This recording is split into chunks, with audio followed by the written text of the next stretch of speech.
5 June থেকে পবিত্র ঈদুল আজহার ছুটি শুরু। কোরবানির ঈদে টানা 10 দিন ছুটি থাকবে এবার। ছুটি শেষ হবে 14 জুন। ওয়ালটন আবারও মিলিনিয়ার অফারে ওয়ালটন ফ্রিজ কিনে আপনিও হয়ে যেতে পারেন মিলিয়নিয়ার। মিলিনিয়ার ছড়াছড়ি দেশ জুড়ে, এটা শুধু ওয়ালটনই পারে। 6 মে প্রধান উপদেষ্টার কার্যালয়ে অন্তর্বর্তী সরকারের উপদেষ্টা পরিষদের বৈঠকে ছুটির এই সিদ্ধান্ত হয়। বৈঠকে উপস্থিত দায়িত্বশীল একজন উপদেষ্টা সংবাদ মাধ্যমকে ছুটির বিষয়টি নিশ্চিত করেছেন। ওই উপদেষ্টা আরও জানান, ঈদের ছুটি শুরুর আগে 17 মে ও 24 মে সাপ্তাহিক ছুটির দিন অর্থাৎ শনিবার সব সরকারি অফিস খোলা থাকবে।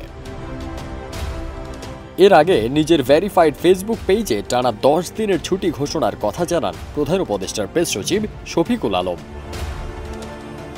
এবছর পবিত্র ঈদুল ফিতরেও 28 মার্চ থেকে 5 এপ্রিল পর্যন্ত টানা 9 দিনের ছুটি ছিল। ঈদ উপলক্ষে আগেই টানা 5 দিন ছুটি ঘোষণা করেছিল সরকার। সেখানে নির্বাহী আদেশে আরও 1 দিন ছুটি ঘোষণা করা হয়েছিল। ফারদিন সানি, দেশ রূপান্তর।